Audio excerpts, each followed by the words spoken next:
The Federal Reserve, under Chair Jerome Powell, faces a critical decision. On September 18th, they may cut interest rates. This move signals a shift. The Fed has been raising rates to combat inflation. Now they believe inflation is cooling, but cutting rates too soon could backfire. The economy is a delicate balance. The Fed must tread carefully. Powell hinted at a rate cut, but he didn't give specifics. The size and timing remain unknown. Data will guide the Fed. This uncertainty makes the situation tense. The market seems optimistic. Stocks have risen. Investors are betting on the rate cut. They think it will boost the economy. But the future is uncertain.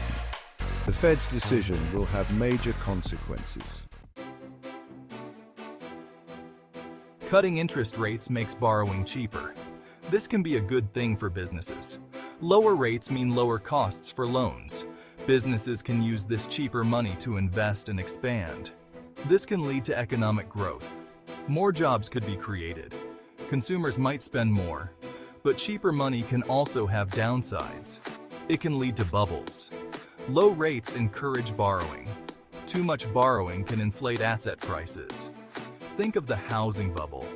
Low rates fueled that. When the bubble burst, the economy crashed. The Fed knows this history.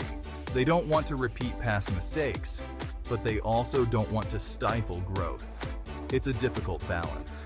If they cut rates too much, they risk instability. If they don't cut enough, the economy might stall. The coming weeks will be crucial. The Fed will be analyzing data and debating their options. Their decision will have a profound impact on the economy. Rate cuts are often seen as a sign of weakness. They are often made in response to economic slowdowns. In the past, rate cuts have preceded recessions. This has led some to believe that rate cuts can actually cause recessions. The logic is this: rate cuts signal that the Fed is worried about the economy. This can make businesses and consumers nervous. They may pull back on spending and investment. This can lead to a self-fulfilling prophecy. The economy slows down because people expect it to. Of course, correlation does not equal causation. Just because rate cuts have happened before recessions doesn't mean they cause recessions. The relationship is complex. Other factors are always at play. However, the historical precedent is something the Fed must consider. They need to weigh the risks and benefits of a rate cut carefully. They need to communicate their intentions clearly. Otherwise, they risk spooking the markets and triggering the very downturn they are trying to prevent. The labor market is a key indicator of economic health. When the labor market is strong, businesses are hiring and wages are growing. The Fed pays close attention to the labor market. Right now, the labor market is sending mixed signals. The unemployment rate is low, but job growth has slowed, wage growth has also slowed. The Fed must interpret these signals carefully. Their decision on interest rates will be influenced by these factors. Inflation has been a major concern for the Fed. They have been raising interest rates to combat it. Now, inflation seems to be cooling. This is good news. But the Fed is still haunted by past mistakes. In the 1970s, the Fed failed to control inflation. They let it get out of hand. This led to a period of stagflation. High inflation combined with high unemployment. It was a painful time for the economy. The Fed doesn't want to repeat that mistake. They are determined to keep inflation under control. This is why they may be hesitant to cut rates too aggressively. They don't want to risk reigniting inflation. However, they also don't want to overreact. They need to find the right balance between fighting inflation and supporting growth. This is a difficult task.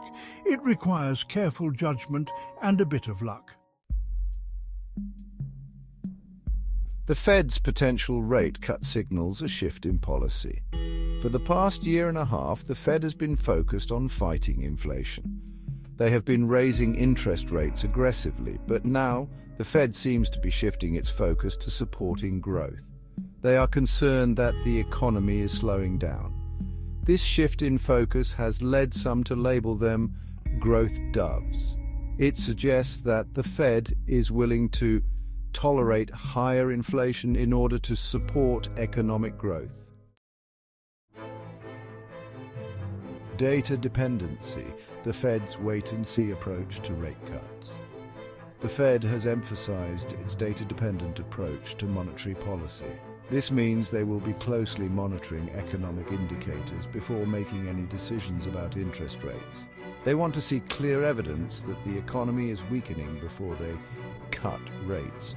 This wait-and-see approach is understandable. The Fed doesn't want to make any rash decisions. They want to be sure that a rate cut is truly necessary before they pull the trigger. But this approach also carries risks. The economy could deteriorate more quickly than the Fed expects. By the time they see clear evidence of a slowdown, it may be too late to act. The rate cut may not be enough to prevent a recession. The Fed is in a difficult position. They need to balance the risks of acting too soon with the risks of acting too late. It is a judgment call, and like all judgment calls, it is subject to error. Historical parallels. Lessons from past rate cut cycles. The Fed can learn from past rate cut cycles. History doesn't repeat itself, but it often rhymes. By studying past cycles, the Fed can gain insights into how the economy might respond to its actions. For example, the Fed can look at the 2001 recession. The Fed cut rates aggressively in response to the dot-com bubble burst and the 9/11 terrorist attacks. These rate cuts helped to cushion the blow to the economy. However, the Fed can also look at the 2008 financial crisis. The Fed also cut rates aggressively in response to this crisis. But in this case, the rate cuts were not enough to prevent a severe recession. The lessons from these past cycles are complex and nuanced. There is no one-size-fits-all answer. But by studying history, the Fed can hope to avoid repeating past mistakes and make more informed decisions about the future. Weighing the scenarios. Growth or instability. Which path lies ahead? The Fed's potential rate cut presents two possible scenarios. In the first scenario, the rate cut leads to a period of sustained economic growth. Businesses invest and hire more workers. Consumers spend more freely. The stock market reaches new highs. In the second scenario, the rate cut leads to market instability and a potential recession. Businesses and consumers, spooked by the Fed's actions, pull back on spending. The stock market crashes, unemployment rises, inflation, fueled by the Fed's easy money policies, spirals out of control. Which scenario is more likely? It's impossible to say for sure. The economy is a complex system. It is influenced by a multitude of factors, many of which are beyond the Fed's control.